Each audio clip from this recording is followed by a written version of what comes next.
Hello, everyone. I'm going to let people come in for a few seconds before we get started so everybody can pretend they're settling down in their chairs in the bookstore, looking on our two lovely authors and not at home in front of a computer. If it were a different time. Although it might be nice, you might be in your sweatpants or something right now, as opposed to being at the bookstore. Although we would accept you in your sweatpants at the bookstore, and we plan to in the future. Oh, look at all these lovely faces. You guys have such great fans. Oh, goodness.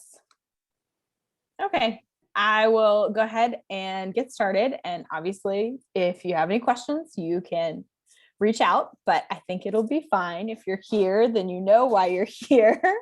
I'm Megan Anderson. I'm the events coordinator at Park Road Books. Some of you know me, some of you don't. We're here with Amalie Jahn, who almost didn't make it, and Erin Stewart to discuss Phoebe Unfired. The panelists this evening will spend the first part having a beautiful conversation between the two of them for about 45 minutes. While they're talking and your brains are just percolating and you have so many exciting things to say, feel free to make some comments in the chat or put questions in the chat. You can also put comments and chat questions and any of that in the Q&A feature at the bottom of your screen. If you have questions that you really want asked at the end of this conversation, please put them in the Q&A feature and we will get to them at the end. I will also pull from the chat, but it's easier to pull from the Q&A. So that is how you can participate tonight, and we would love for you to do that with these amazing authors.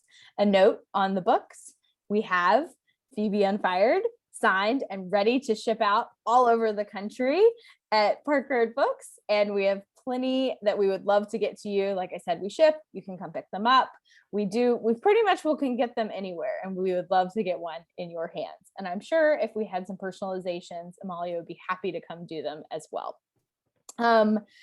Lastly, before we begin and I introduce our authors, I need to say that if you are attending this, you have agreed to Park Road Books' zero tolerance policy when it comes to harassment. So please don't harass anyone on this event. We've never had it happen, but I would not like this to be the event where it begins. If you are harassing someone, you will be kicked out of all further events. But that being said, I'm sure we'll have a very friendly conversation. So let's introduce our author and our host. Tonight, our author is Amalie Jahn. She is a USA Today best-selling author and the recipient of the Literary Classics Seal of Approval and the reader's favorite gold medal for her debut novel, The Clay Lion. Her first YA contemporary, The Next to Last Mistake, won the prestigious IBPA Benjamin Franklin Award in 2020. She is a contributing blogger with the Huffington Post and Southern Writers Magazine, as well as a finalist for the 2015 Kindle Book Awards. A TED speaker, human rights advocate, and active promoter of kindness, she lives in North Carolina with her husband, 2 children, and 3 extremely overfed cats. Our host tonight is Erin Stewart. She is the author of Scars Like Wings, her debut novel. Erin is a graduate of Medill School of Journalism at Northwestern and a BYU undergraduate who works as a freelance writer and editor, as well as a weekly columnist in Salt Lake City. She lives in Utah with her husband and 3 children, and her next book will be out in March, and it's called The Words We Keep, so be on the lookout for that one. Great books, great authors, great hosts. I'm going to let you guys have an awesome conversation. If you would like to put things in the chat or any questions in the Q&A, we will get to them at the end. Please ask all these ladies all you would like, because that's what these events are for. Have a great conversation. Thanks, Megan. Thank you. Okay, is it just us now and all these people watching? I know, it's just us, I think. Hi. Okay, well, hi, everyone. Let's see. Amalie, did you want to do a quick reading before we get into our conversation? I don't know if you decided to do that or not. Yeah, we can. Okay. I mean, I would take a show of hands, but I can't see anybody's hands. Yeah. So I think people want to hear. Yeah. Okay, sure. So I'm just going to read from the very first chapter of Phoebe, and basically Phoebe lives in New York City. She actually lives in Jersey City, New Jersey, but she works at a used bookstore in Manhattan, and also takes she's taking a summer pottery class. And so she's trying right now to get from her pottery class to the used bookstore where she works in a timely fashion, but someone has thrown up in the subway. So she's having to redirect herself because she can't force herself past the vomit. So trigger warning for anyone who has vomit issues, because there is some. Okay.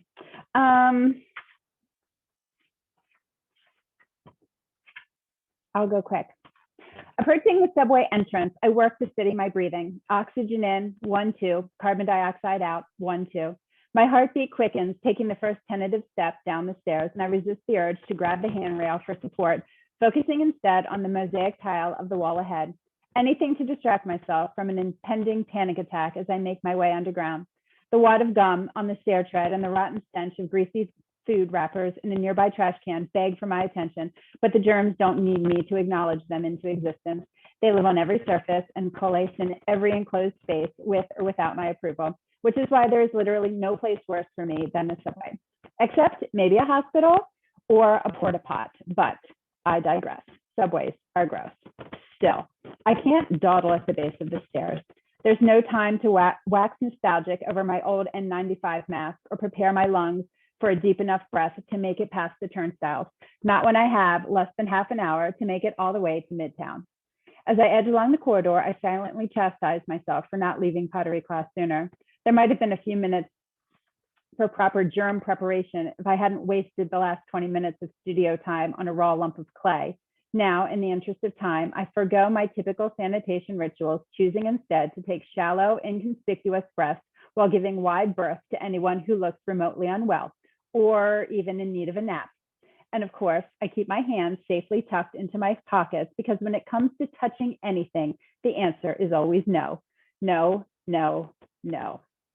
Passing the closest Metro card dispensary, a man sneezes into his hand and without giving a second thought to the spread of infectious pathogens, smears his germ-covered fingers all over the screen.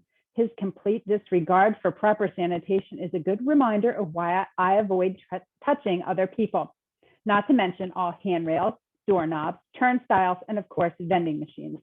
Now, as I fish through my cargo pockets for my Metro card, I also retrieve my trusty bottle of hand sanitizer. You can never be too prepared where subways are concerned. The terminal begins to fill with early commuters, and I sidestep 2 businessmen with their noses buried in their cell phones. Dodging people is an art form I've perfected. I can spot a distracted walker from 50 paces and adjust accordingly. No one has so much as brushed into me in over a year, and that's really saying something when you live in a city of over 8 million people. Navigating the station now, there's a commotion ahead, a large group of passengers bunching up on the far side of the turnstiles. It's not unusual to see a bottleneck on this side, but things typically open up once people pass through ticketing. Oh man, that's disgusting, someone cries out. Just walk around, another calls. Uncertain of what's ahead, I plan my trajectory, sanitizer at the ready. 2 steps later, the acidic smell of vomit overtakes me, and then I see it. The bile, the mucus, the chunks, all of it bathed in germ like some infectious primordial ooze. The elderly man who has recently been sick all over the floor is now sitting on a nearby bench where a young woman appears to be assessing his condition. Although I hope he's going to be okay, I won't be sticking around to find out. Instead, I swallow back my own regurgitative urges and with willful disregard to what anyone else will think, tuck my nose into the crook of my elbow and make a run for it. In the presence of such obvious viral contamination, there is no other option but to turn back in the direction I've just come. I slip into the queue of other passengers leaving the platform, mentally calculating a circumspect route across town. Most people in my time-constrained situation would make the logical decision to use the most expeditious means of getting to work. They'd hail a cab, request an Uber, quick and efficient, but logic is wasted on people like me. Back on the surface, a yellow taxi slows to the curb and my stomach knots as the woman reaches for the door. How many thousands touch that hand? How many virus and bacteria organisms are now transferring themselves onto her hand? Maybe she can risk being sick by morning, but I will never be able to tuck myself into a stranger's car. Instead, My only viable option is to take the queue as far south as 72nd Street, where I can cut back over to the 6th, resuming my usual course to Dust Jackets, the used bookstore, where I work part-time. Mom calls me her master of mass transit, more like master of microorganism manipulation. A glance at my phone confirms what I already know to be true. The circuitous route is going to make me seriously late. After a 2-block trek down 96th Street, I descend back into the tunnels. This new station is crowded and unfamiliar, so I move more deliberately, splitting my attention between platform management and people monitoring.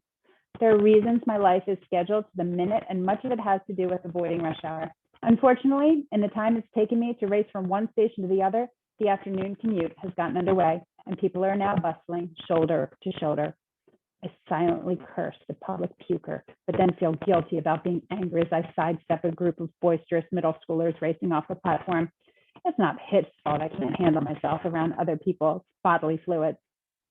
There's a break in the crowd ahead, and I jockey for position, slipping past one person after another, gunning for freedom. When you operate solely on the principle of universal precautions, treating everyone as if they are known to be infectious for pathogens, it's easy to stop seeing people as individuals. Instead, as my eyes dart from passenger to passenger, from businesswoman to fast food employee to construction worker, I see only potential contaminants blocking my way to work, obstacles to be avoided. Despite all the dodging and weaving, my train is pulling away as I reach the platform. It'll be at least 10 minutes before the next one arrives. So to help calm my nerves, I use the extra time concentrating on something positive, the smoothness of the clay against my skin back in pottery class. I'm still mentally finishing this week's project when two teenage girls appear beside me, grumbling together over a text. Their heads and shoulders rest against one another as they pass a phone between them. I can't even believe he said that about you, said the taller of the two girls, cracking her gum against the back of her teeth. He is trash. The shorter girl, sporting a pink pixie haircut, takes a chapstick from her pocket and swipes a layer of gloss across her lip. It's a good thing your brother told us what an ass he is. You know, I'm a sucker for guys with abs, and if Jake hadn't warned us, I'd probably slept with that jerk. They laughed together about Pink Pixie's lucky break, and I try to imagine how incredible it would be to have a girlfriend to confide in, probably better than any therapist. Their easy back and forth leaves me longing for a bestie to help thwart the advances of any trashy, albeit chiseled, would-be boyfriends. Not that any guy has ever been interested in me. Nobody wants to date a girl who refuses to touch. Sorry, I was just going to skip a little bit to move ahead. The northbound train fills, the platform empties, and in the quiet following its departure, the melancholy vibrato of a lone violin echoes from somewhere further down the hall. It's as if all the desperation of this journey, from the ill-fated vomit and the foot race across town to the teenage besties and lip-lock lovers, was given a tune, and now it's reaching out to me, calling me in. If it had words, it would say, "Phoebe Benson, I understand your loneliness." Without stopping to overthink it, my feet move in the direction of the sound to the neighboring platform. I swerve around an elderly couple and a group of rowdy construction workers still wearing their tool belts. The music grows louder, and as the din of the laborers quiets behind me, and then I see him. Pressing against the strings with focused intensity, his fingers tremble as they move across the fingerboard of the violin. His eyes are closed as if the music is welling up from inside of him before seeping through his hands into the instrument. A bead of sweat lines his brow, and as the song intensifies, he shakes his head, damp hair clinging to his forehead. The anguish of the minor key is a shocking contrast to the euphoria on his face. I probably wear the same expression when I work clay between my hands at the wheel.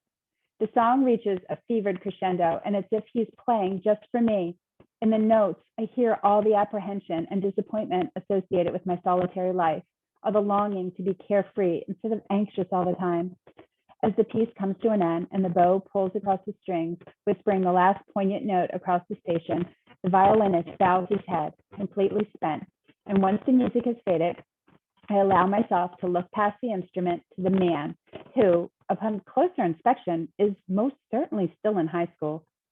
Although his cheeks are covered in 2-day stubble, the skin on the rest of his face is as smooth and earthen as clay, save for the tiny crinkles at the corner of his eyes, indicative of a childhood spent playing in the sun. What might it feel like to run my fingers against those cheeks? Without looking up, he begins his next piece just as my train arrives, drowning out the tune.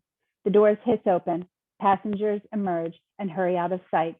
I linger on the platform a beat longer, listening, but now all I can hear are voices.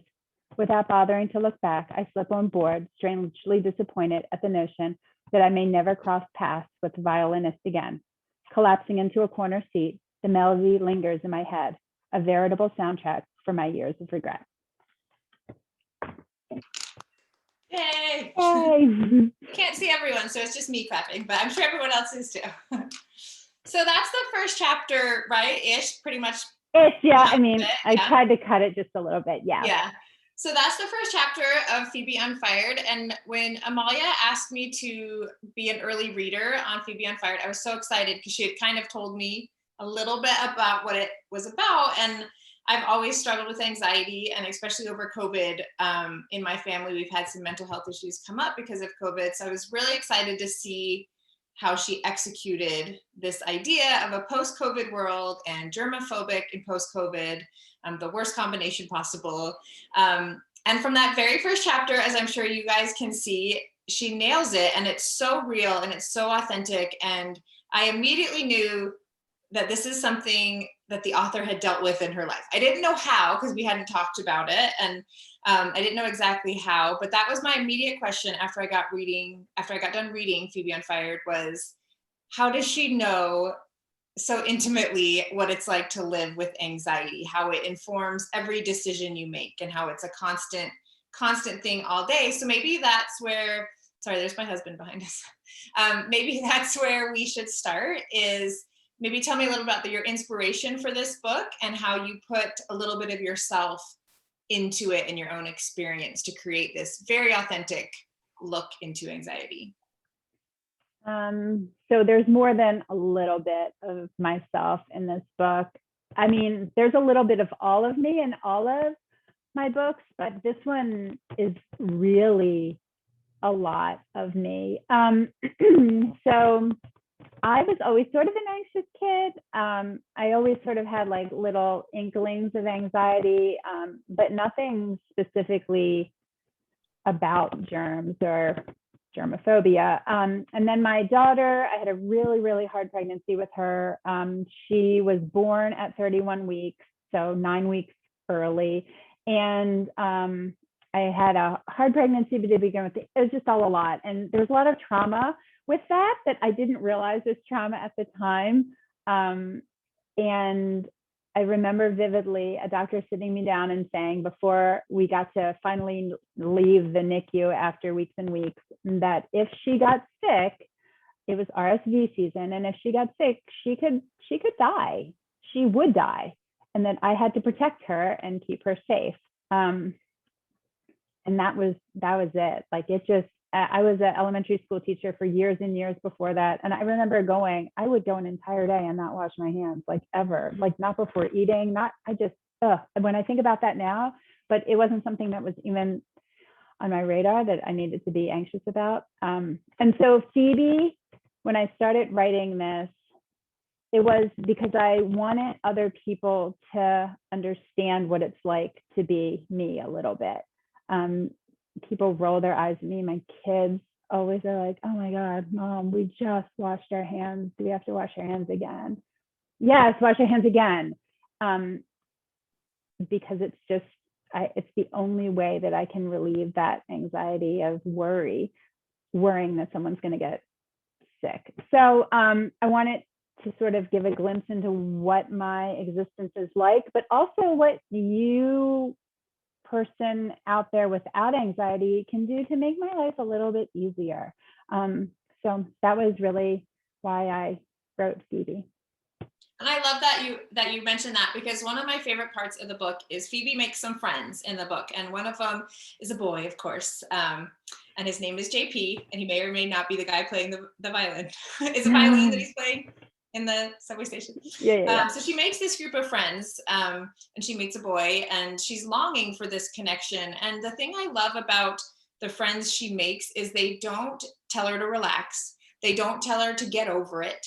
They don't tell her it's not that bad, it's not that scary. You know, all the things that sometimes we tell people with anxiety, because if you don't have anxiety, then it seems silly, right? It seems illogical.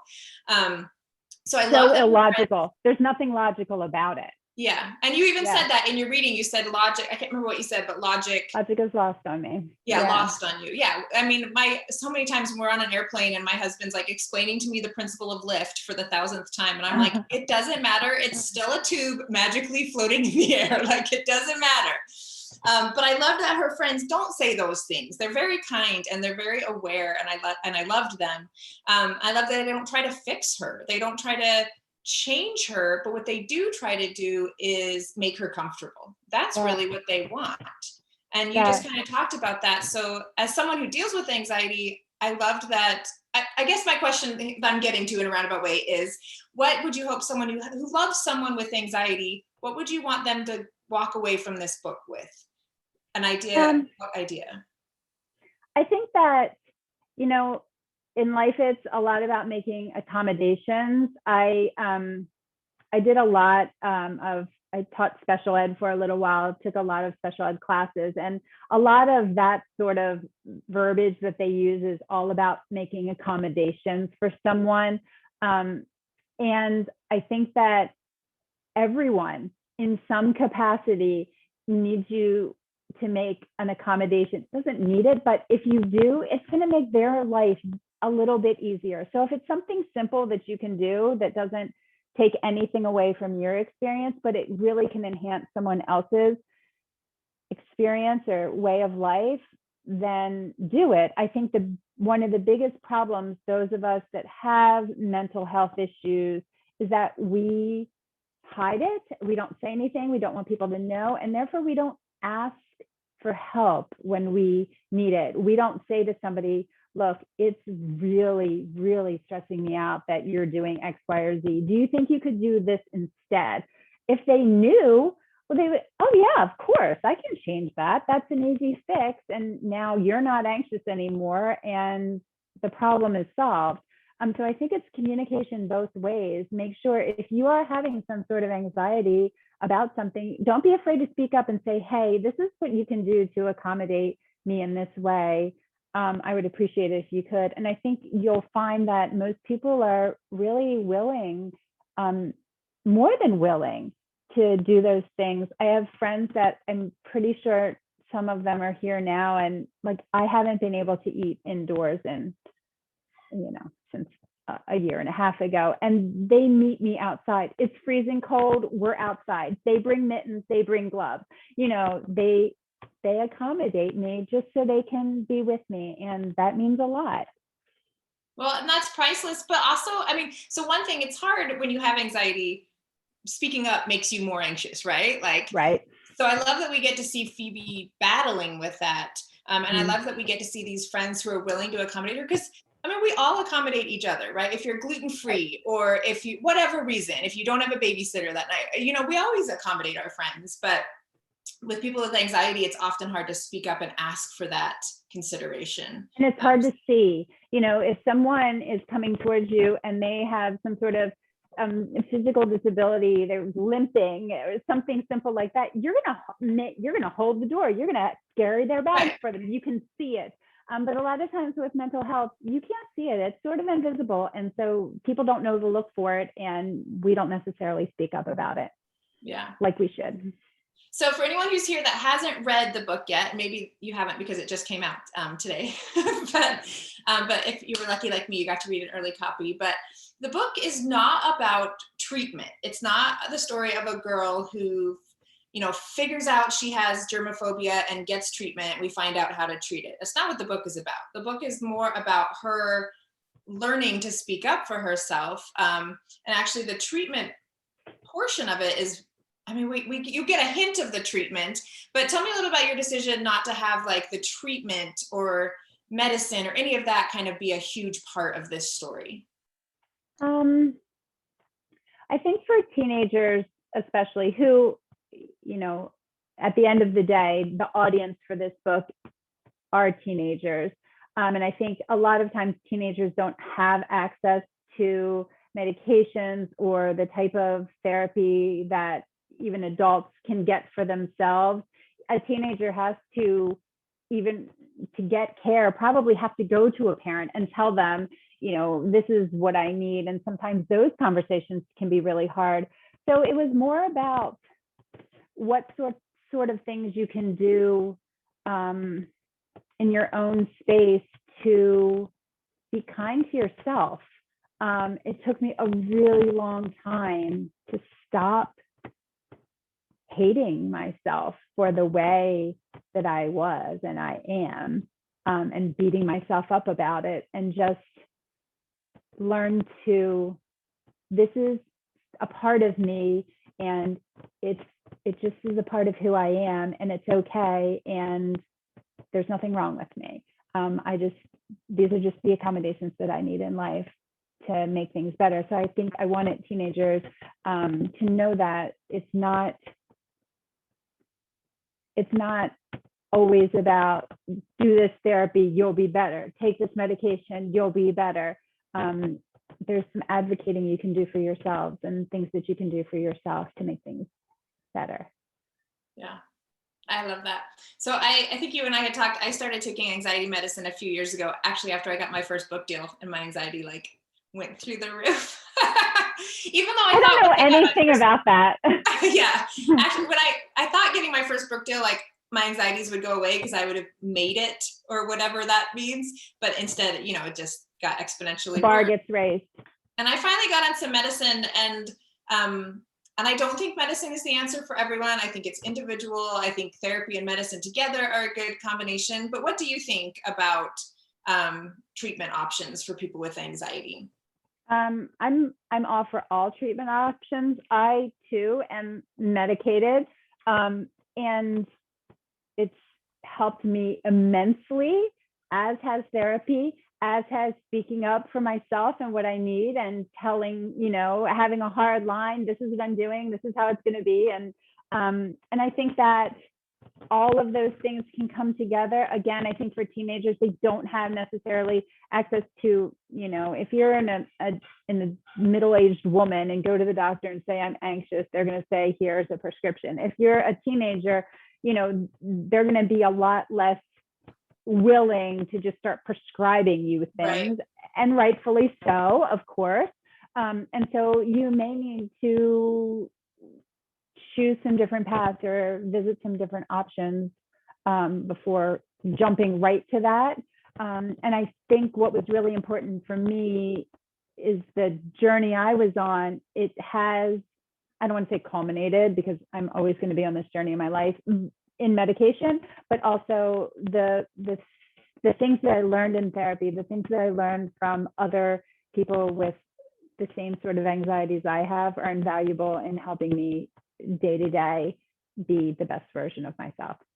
Yeah, that's a great answer, because I think whatever option works for you, there's no shame or best choice. It's just whatever helps you. Yeah, absolutely. One more question I had about anxiety, and then we'll move on to some other things that aren't just about anxiety. But okay. One thing is, so my book that comes out next year, I think she mentioned, is also about anxiety, a different form of anxiety than what we're talking about here. It's more about perfectionism and that kind of thing that I struggled with as a teenager. But the thing I found tricky, and I'd love to get your thoughts on this, was writing anxiety in a way that's not awful to read. So, anxiety, real anxiety, is boring and repetitive and obnoxious. And I have anxiety, and I don't want to read about my anxiety because it's annoying to me. So how do you walk that line, which you did, of writing authentic anxiety, but also make it interesting and engaging to read, and a book I don't want to put down? How did you do that? Because I'd like to know. I hope my book does it too, but you give me your tips. It will. I think I knew I was walking that very fine line of, in order for it to be authentic, it has to be overwhelming. It is overwhelming in my life at times, where the only thing I can perseverate on is this one thing that I can't move past it.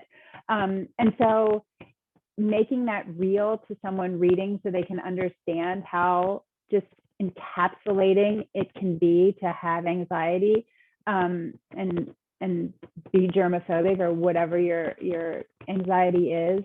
On the other hand, like you said, we get it.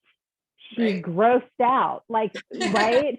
So I had to, it was a hard line to walk. And I think the best thing for me was having great critique partners and early readers who were very, very honest about, this is too much, scale it back. Okay, we get it. You don't have to go into this anymore here. And telling me where, like, okay, this would be a really good place for her. What is she feeling here? What is she feeling with this? Or like, you can chop that entire chapter, because you don't need to tell us for the 100th time that she's very upset about this. So I think just having other people, some with anxiety, but also without, to be able to help you walk that line, because I think it is a tough one to walk, to make sure that you get it, it's terrible, but also we get it, it's terrible. Yeah. Which is also why I think people with anxiety often don't talk about their anxiety, because they think about it all the time. They don't want to think about it anymore. If they have a moment when they're not thinking about it, they don't want to bring it up. So right. Yeah, but I think you did. I think you walked that line, because I was engaged throughout the whole book, and it felt authentic, but it did not feel like, oh my gosh, okay, yeah, I get it. Right. Okay. Obsessive thoughts, I get it. Yeah. Okay, so moving on from anxiety for a minute, I want to talk about something fun, and a great light part of the book is a character named Walter. For people that haven't read it, and Walter is an older gentleman who works in the bookstore that she works in, the used bookstore. I don't know how old he is. How old is he exactly? I can't. 64. 64. And he's just this like kind of father figure to her, grandfather figure maybe. And he just is a fun character to read, and you feel like you know him. So talk about Walter, and talk about the choice to put in an older character in a young adult book. So I feel like adults are absent a lot from YA books. Like, it's always just a lot of teenagers running around making bad decisions, which is teenage life. It is just a lot of teenagers running around making bad decisions. But I wanted Phoebe to have someone, like, her parents aren't great about dealing with her, because she hides a lot of it from them, and also they just want what's best for her, and they don't know how to give it to her. And so I wanted to give her an adult in her life that was not only sort of devil's advocate sometimes, but her safe place to be. And also Walter gets it, because he also suffers from some traumatic socialized anxiety stuff. And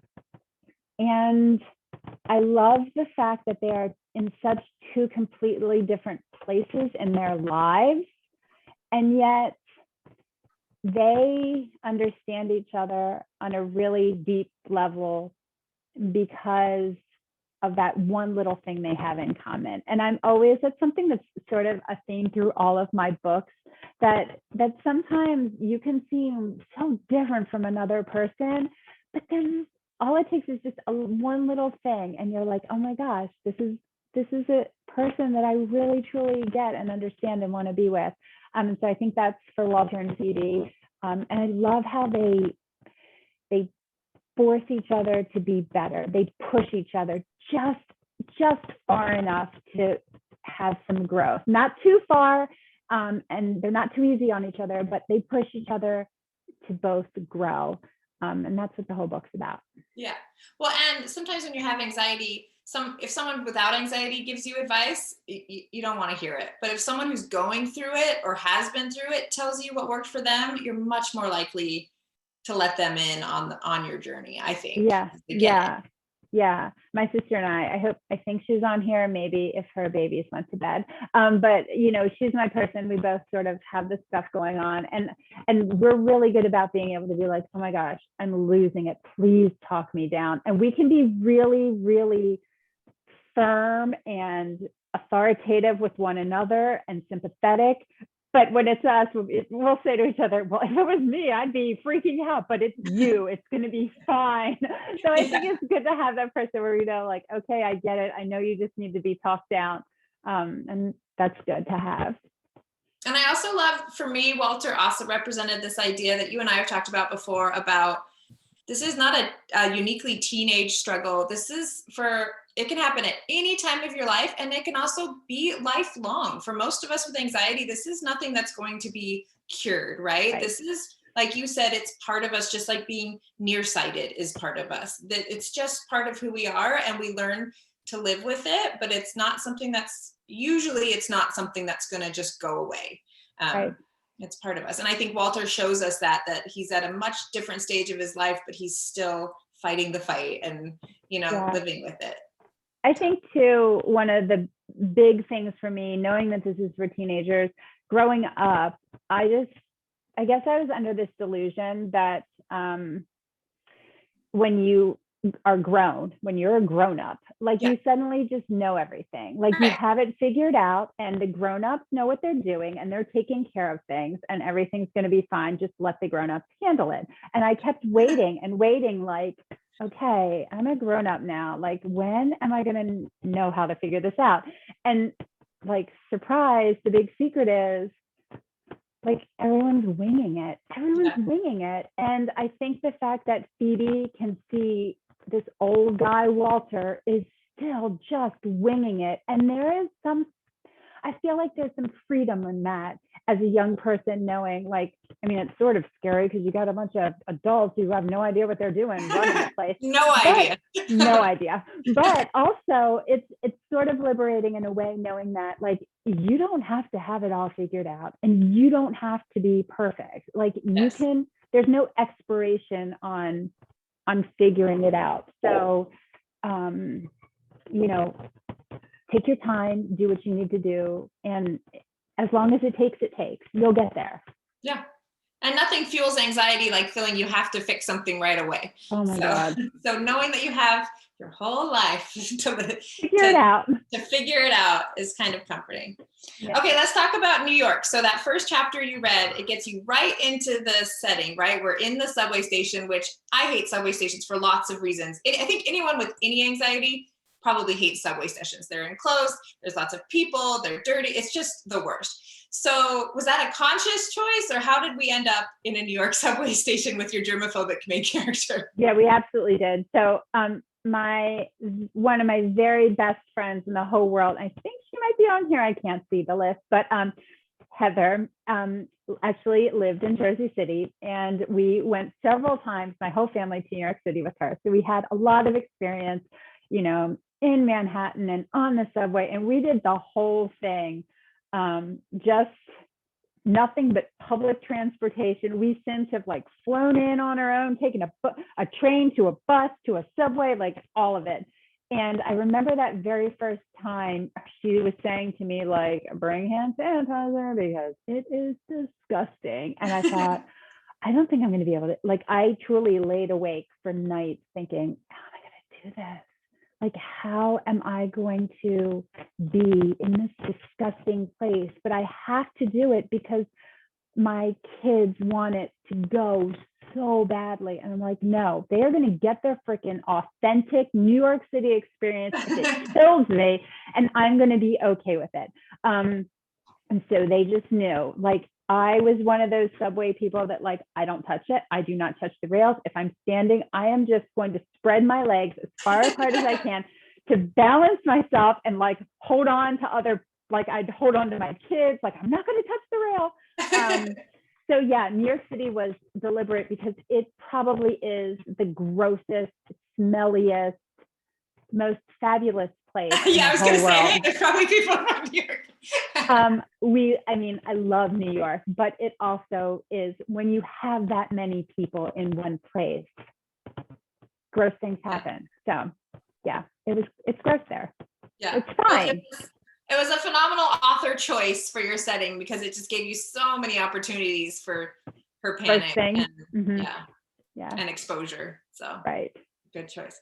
Okay, so we're almost out of time, which I can't believe we are, but this has been so fun just talking. Let's talk post-COVID world, because, I mean, hold up your cover. Do you have it, Amalie? Do you have your book there? So she has her mask on in that cover. And in the book, it's post-COVID enough that people aren't wearing masks, right? Right. She still likes to kind of have one around. Am I remembering that right? So yeah, sort of. Her mom got rid of them as part of her, like, we are past this pandemic. You do not need this anymore. Yeah. So she sort of, like, I mean, she keeps a stash of hand sanitizer under her bed. Like every time her mom will find a mask, it gets thrown away. So she still sort of hides them when she can. But her big thing is touch, which is counterintuitive to COVID, right? Because it's so airborne, and they're telling us like, don't worry, you don't have to worry about touching anything. But of course, like anxiety and sort of phobias, they're completely irrational. So, and she even knows it, and she's like, this is completely irrational. I don't know why I'm like this, but she can't move past it. It just is the very first thing that she wasn't allowed to touch things. So that's what stuck in her, and she just won't touch things. Yeah.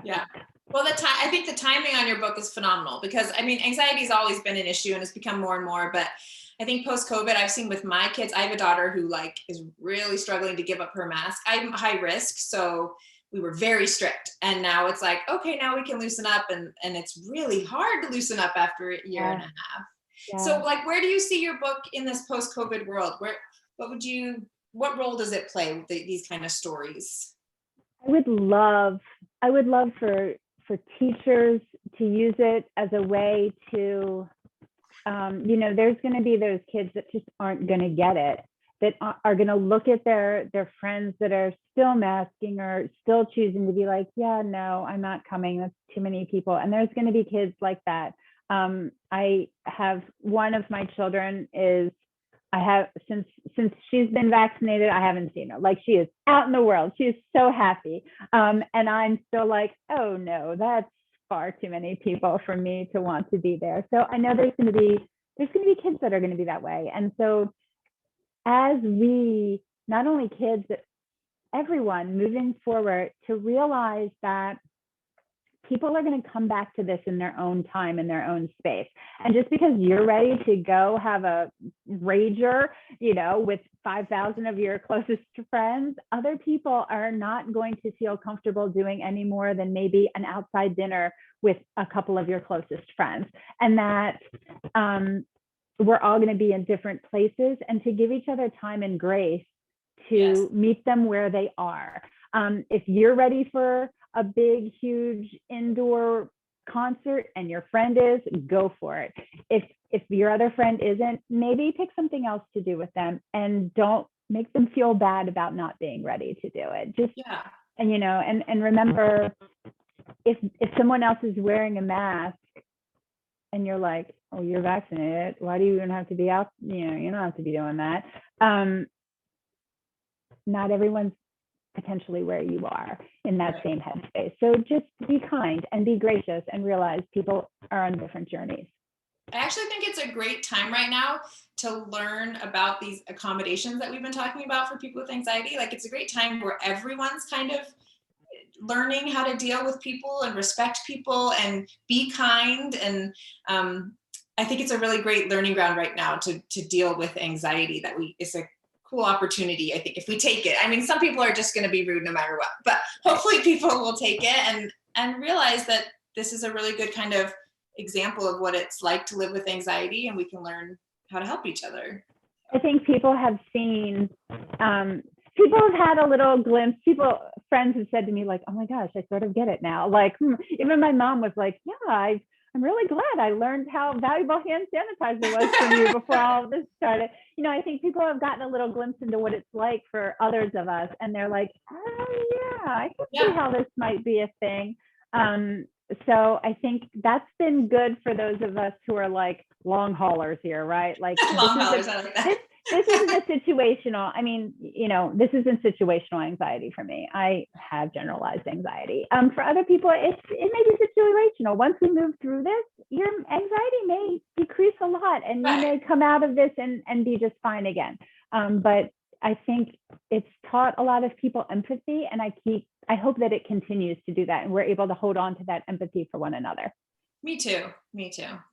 Well, I think we are about out of time for our conversation, but now we can have questions. So, there she is. She popped back in. Yay. I do have some questions. Thank you guys so much. That was so lovely. They're kind of all over the board. And first of all, I guess I want to say that you have so many lovely people in the chat who wrote that they were clapping for the reading, and that it was beautiful and it was excellent. And Megan Peterson, I don't know if that means anything to you, says she loves the dust jacket, like the dust jackets on it. And it's just lots of love in that area. Yay. Show us the dust jacket. I want to see it. Oh, I think she was saying Dust Jackets is the name of the bookstore in the book.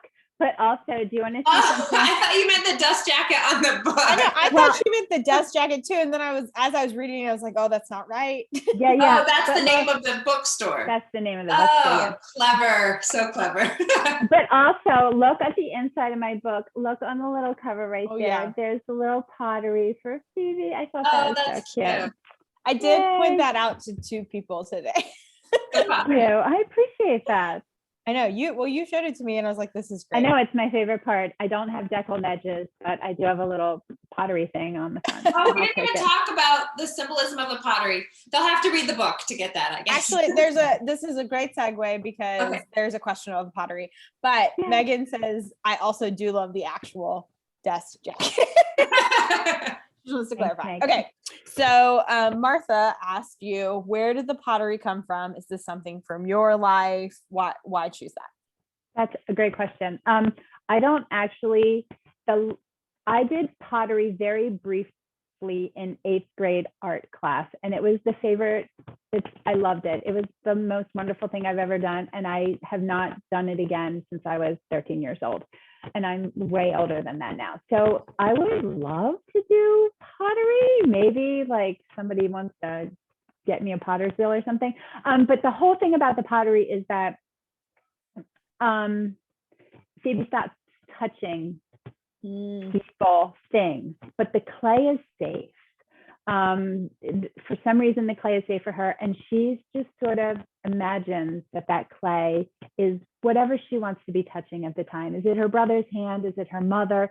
Is it, whoever or whatever? She just sort of can close her eyes and hands on that clay and on that wheel and just sort of imagine that she's actually touching what she wants to be touching instead of this raw ball of clay.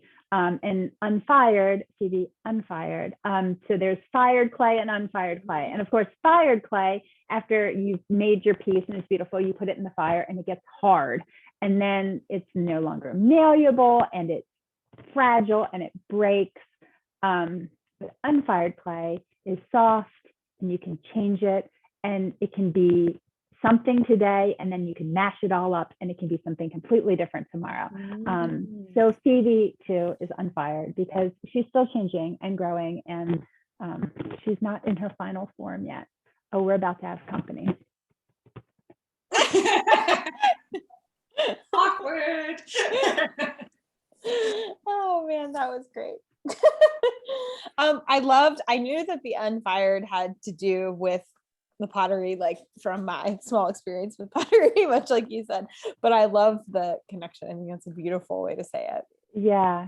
I also love that like you didn't do pottery, but it's perfect for anxiety and all that. I think that works. I did a lot of research about pottery. I have read a lot about pottery. As Erin will attest to, when you do something, like when you go down a rabbit hole, when you're writing something, you just can really get lost. And I know a lot about pottery. Did you watch the scene from Ghost over and over again? I did not. No, I didn't. That wasn't part of your research? How disappointing. I kept waiting for it to come up, but it never did. Okay, so a couple other questions. When did you start writing, Phoebe? How long does it typically take you to write a first draft? I started writing Phoebe a long time ago, and she sort of grew and changed. It takes me, I don't think I've ever written from concept to finished final draft. It takes me a solid year. I'm slow. I'm so slow. I'm a really slow writer. I know there's people that are out there, they're like, oh, I just wrote a book in a month. Like, oh, congratulations. I have no idea how I would ever be able to do that. So yeah, it takes me a really long time. Phoebe took me definitely a year, and she went through a lot of changes. I had a bunch of really amazing critique partners, and then I went through the author mentor match program. Jenny Lane was my mentor for that. She went through that process. So she went through a lot of iterations, and it's been a long journey for her, and I'm so excited that I get to share her with everybody now. We're excited to be with her. Yay. Now that you have so many books published, how hard is it getting pre-sales? How do you keep connected with your readers between projects? And what are your, oh wait, that's it. Because there's another question I want to go into the last part of that. So who asked that question? Who is this terrible person? I know. Anne Rose asked this question. But Anne also said lots of really nice things in the chat. She was your number one support. I hope she's a she. It was Tom. Yeah. So I saw it just pop up. Anne's my agent, and she had texted me, "What do you want?" I told her, "Ask me something really hard." She did. She did. Okay. So wait, what was the question again? It was something about now that you have so many books published, how hard is it getting pre-sales? How do you keep connected with readers between projects? Which I can see how those are related now. But it's really hard. And I wanted to say, I'm going to really try hard not to cry, because I was taking a shower this afternoon and doing my hair for the first time in a million years. And I was just thinking about how long this journey has been for me, and how many people are still on this journey with me, that have been there from the beginning and have supported me for so long. You have people in your life that they can only put up with your nonsense for so long, and then they tap out. They're like, okay, enough with the book stuff, or enough with whatever it is, I gotta go. But I definitely have some amazing people in my life that have been with me through this whole, from the very beginning. Was like, oh my God, you guys, I think I'm gonna write a book. And all the way until, and they're still here tonight. They're still here tonight, supporting me and loving me, and to have people like that in my life. And I think I've picked up along the way. Erin and I met back in, I don't know, probably 2017 or 2018. Yeah, probably. Because when Scars Like Wings came out with The Next to Last Mistake. And so we met back then. And so I've gathered this family along the way too. You lose people along the way because they only have a tolerance for you for so long, because I can be a lot. But you do gather some new friends along the way, and that's the best part. The people along the way are the best part. And so that's how you keep it going. You bring new people into the fold, and then, I love being able to turn around and then when they give to me, I can give right back to them. Well, it's obviously that you have some great people from this chat. They are very supportive of you. And some of them are writer names I recognize, and some of them aren't. And I like to think that you're inspiring a lot of young writers out there. Okay, good. Okay. Let's see. You sort of addressed this at the end, which I think is sort of a natural ending question, but I think it's worded a little differently, so I'm going to throw it out there. Did you have any hesitancy putting this book out as we are they put this in air quotes, coming out of a pandemic? Or do you think it's the perfect moment? And I think you addressed the perfect moment, how kids need to sort of live in that gray area, because some people are going to not be comfortable and some people are. And so I think you've addressed that. But I guess, did you have any hesitancy with this, or do you still? Yes. I mean, honest to God, it could all go to hell in a handbasket, right? At any moment,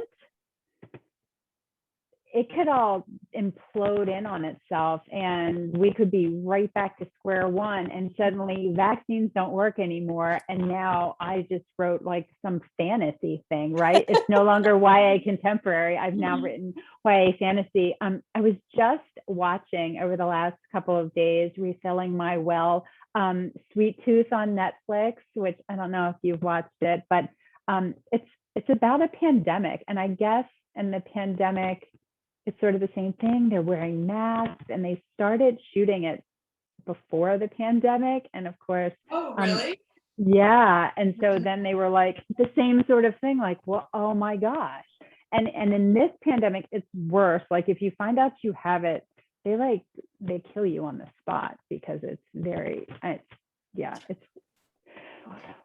anyway. So, and it's sort of the same thing, like, okay, but watching it, it feels like a relief, sort of, that we're like, there is life beyond. And I feel like even if we do take steps back before we eventually take that final step forward, and I think we might, I mean, I think there might be steps back before we get out of this. There is eventually going to be a post-COVID world where we don't live quite in so much fear and people do go back to their lives. And so that this book is for that time. It is a couple years out. I mean, hopefully that's far enough out. I hope we're not still doing this in a couple years. No, listening to you talk through the book and talk through the anxiety that you have and were pushing through the character, I thought it actually was kind of inspiring me for you to be like, because I knew you said it a couple of years after, right? Like I knew that was like the whole crux of what was going on, right? With her overcoming this new world. And I was just like, I feel like it's very like inspiring to think of that time, right? Like it would have been so easy for you to spiral into, I think, our lives as they are. Yeah. So. And get stuck in it. And she does. I mean, she gets stuck in it. I think there are people that are gonna get stuck in it, and maybe I'm gonna get stuck in it. I hope not. I'm trying. No, really because this is such a hopeful book that I feel like that proves you aren't. I mean, I know you are not Phoebe. You are an adult, but you know. I'm mostly Phoebe. So then you're gonna be fine. You just have to. She doesn't know how to do pottery. That's true. That's true. She might. Who knows? It might come around. Okay. Someone, and this is a natural ending question that authors usually hate, but I'm going to ask it anyway. Can you tell us what you're working on next? And will we see Phoebe again in a future book? Will we see Phoebe again? I mean, never say never, but I don't think so, simply because I feel like I don't want other people in her business as she moves on from this. I sort of want her to have the freedom to like do what she needs to do. I don't know whether there'll be more Phoebe, but there are going to be more trauma books, and there are going to be more books about the hard things about sisters, and there's going to be more books about murder and and also the real turn. COVID's been a strange time for all of us. And what I'm working on now, I'm dipping a little bit into middle grade, because for all of us who are in the YA market, we know it's really a fun place to be right now. So I'm gonna dip a little into middle grade, and I'm writing something right now that I'm working on that's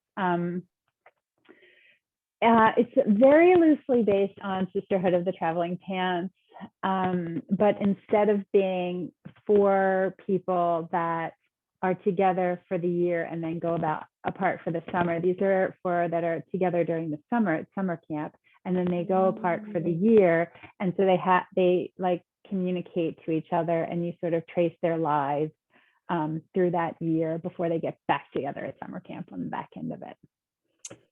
I love that. And people who are camp people and like have those meaningful camp friendships, like I feel like that's going to be really, it's a thing. It's a big thing. It is. And I think that, it's an opportunity. It's been hard from 4 different perspectives, and like weaving those 4 different stories together. Mm-hmm. I'll do it. You will. It will happen. Tell Megan that the cat's name's Felix. That one was Felix. Also, Amber Smith also thinks that sounds good, which I agree with her. And everybody thinks you're going to be brilliant, and everybody's congratulating you. And I have to thanks. agree. Hearing it read, like, because I read the first chapter in prep for this, and hearing it read in your voice with like the different tones you choose really like made a huge difference. So you'll just need to read it to me every night. Okay. Well, I'll just zoom in. I'll read you a chapter a night before bed. It sounds really nice, actually. I'm sure you don't have. I have nothing else to do. Nothing. Exactly. That's exactly what I was going to say. Everybody is saying congratulations, that this is a happy book birthday, all the things. And I can't do anything but echo those things. So I just want to say thank you so much for doing this for Park Road Books. Thank you, Erin. Thank you, Amalia. It's going to be great. You. We have many copies of Phoebe Unfired, ones that we would love to get to you. Like I said, you can come in store, you can do curbside, we can ship. We've shipped all over the world. So whatever needs to happen, we'll make it happen. And hopefully next time we have this beautiful event, it can be in person. And Erin, you can just fly out here, just a casual fly out to Charlotte. Sure. No problem. Well, thank you guys so much. Thank you. Great event. Thank you. Thanks, Have a good night, everyone. Bye, everyone. Support local, support Amalia, support Erin. Support us all. Night. Night.